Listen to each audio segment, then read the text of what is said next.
Hey everyone, it's Justin. Thank you for watching and welcome to my house. That's Justin's house. It's time for another ServiceNow Store highlights episode. That's SSH version 08112023, and we're coming off the heels of one of our biggest episodes ever, which I did a special episode on Monday the 7th for the 595 new or updated applications that were dropped for Vancouver early access. And let me tell you, based on last time, that's not going to be everything. So you can see another 500 level thing. This was their May release, their May 3rd or Q2 release, I think it was. Maybe, is that right? 1, 2, 3, 4, 5. Yeah, so Q2, that was their Q2 release.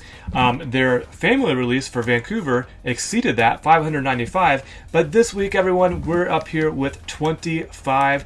Believe me, my fingers and my brain are so thankful that I only have 25 to go through this week. Let's go ahead and see how that breaks down in the episode. 4 new releases, 7 highlights, 6 compatibility updates, 4 minor updates, 2 fixes, and 2 release notes fails. That's right, we had a 1 week with just ServiceNow stuff that I didn't do any release notes fails, but let's go ahead and check out what those are this week. We'll select those here, hit the apply button, and we'll see guardrails and nucation where release notes fails. If you haven't seen the show before, release notes fails means there's not any release notes for me to tell you whether it was a big fix, a little fix, a debug, or whatever it is that you'll see in the categories here. So it's a fail because I can't tell you what happened with it, but it got a new version. We also had some fixes. Let's go ahead and check out those. We'll just hit apply there. Microsoft Sentinel and Vivid Charts data engagement platform. I believe this one was actually in not 1 episode ago because I had a special episode, but 2 episodes ago. And they quickly came out with a fix just after that. So again, both just little small quick fixes, and you may want to know about that. Compatibility, I think we had a few of those. Tasks for mobile, VMware Carbon Black Cloud for IT service management, for security operations, for vulnerability response, and ZTAP Sync for security operations.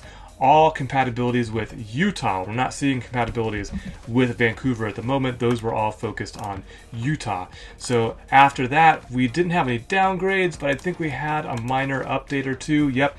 BitSite for security performance management connector, Cohesity, Discovery Admin, and Microsoft 365 Spoke all had some minor updates. Again, not worth tying up our highlights with those minor updates, but we'll get to what you've been waiting for, the new releases for this week, and we will start with the CMMC Accelerator.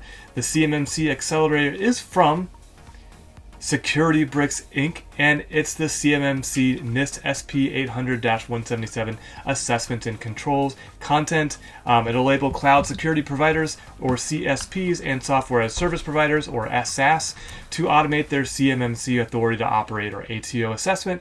This app is based on all those acronyms and numbers I just mentioned before. It does come with some screenshots. Let's check out those screenshots. Here is some authority documents, or a authority document. Here's that authority document opened up in a form.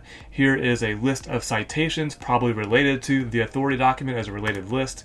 And there's a control objective, again, probably associated with that authority document. This is a preview of, looks like an assessment. So does the organization employ automated mechanisms to integrate, blah, blah, blah, blah, blah. And let's see what our next screenshot is. Back to authority documents. So that's what's new from SecurityBricks Inc. We'll go on to our next one, which is CyberSTAR. CyberSTAR is coming to us from Wilco Tech LLC, automating 8140/8570 compliance management for the Department of Defense cyber workforce. Let's go to the key features here. Out of the box mapping to cyber standards. You can read them there. Adherence to the new 8140.03M requirements, automated training integration for known providers, continuous compliance and on-demand reporting, and expertise management for cyber posture, forecasting, recruiting, and planning. We also have screenshots on this one. Here's a proof of qualification showing a workflow sitting at the approval stage. Here's some work roles. Here's some qualifications and a general overview. Looks like a dashboard showing a to-do list, pending verification, and positions. Here is the admin KSATs. I do not know what a KSAT is, but that's what it looks like. Here is the general compliance tree. showing basically how things roll up. If it's subcomponents down farther in the tree are compliant, then the top level thing is compliant, that kind of thing. And then we're back to the proof of qualification. So that's what's new coming from Wilco Tech LLC, CyberSTAR. Next on our list of new releases, Microland, Intelligeni, AutomatedOps, redefine service management and improve business agility and operational resilience. Functional features on this one: smart IT and business workflows, automated JML, HR service delivery, workplace service delivery, pre-configured ITSM best practices, and omni-channel accessibility.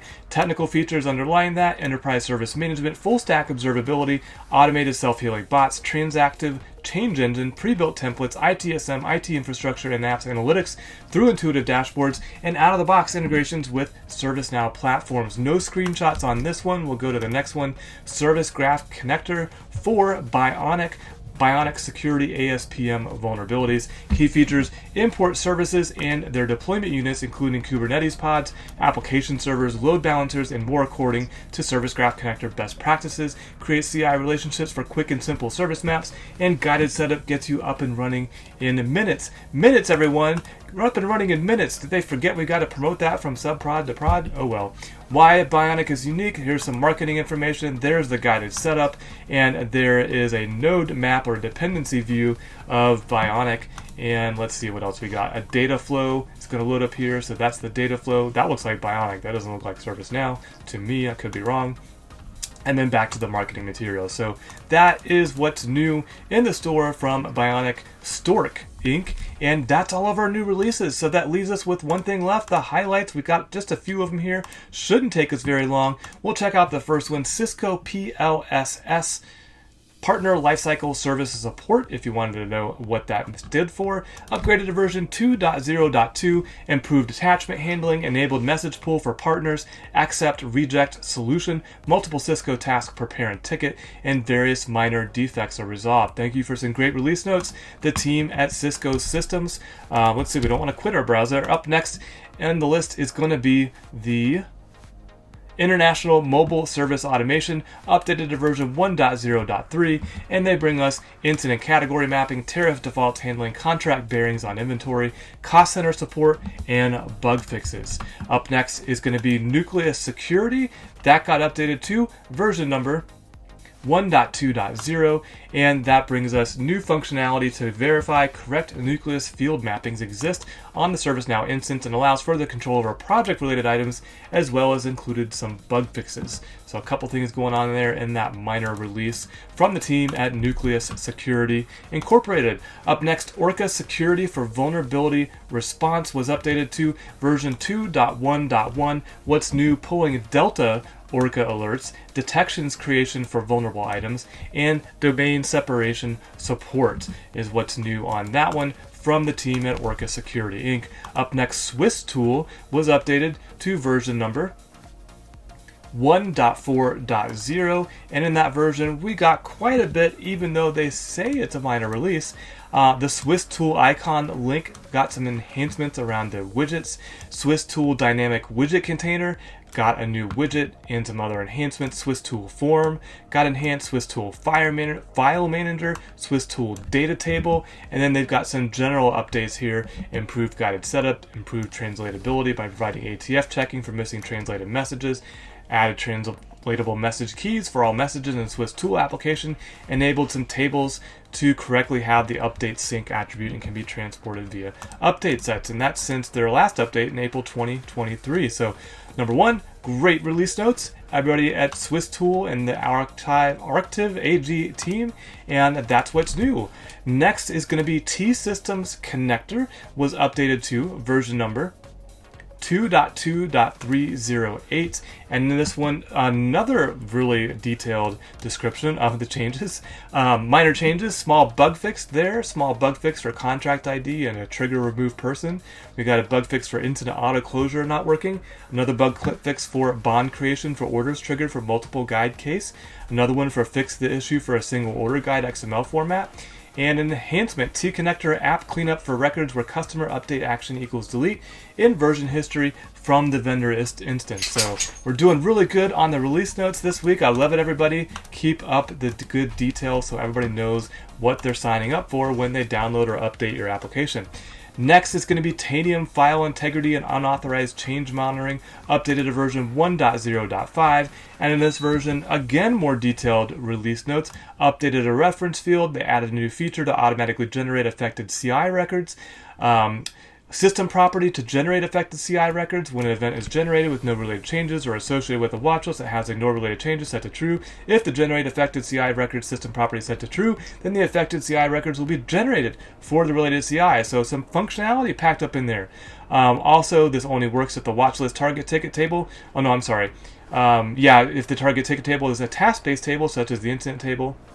And the process happens asynchronously when a task is generated from an alert, so it may take several seconds or longer. That's okay, you're giving us details, you're showing us what to look out for, and we know what we're going to get if we update to this update. So thank you, team at Tanium Inc.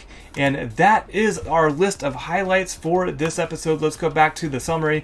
We just went through 4 new releases, 7 highlights, 6 compatibility updates, 4 minor updates, 2 fixes, and 2 release notes fails. I hope you found this video helpful. If you did, please like, please subscribe, or share it with somebody who you think might be interested in what got updated in the ServiceNow store. And until next time, don't forget to always be learning.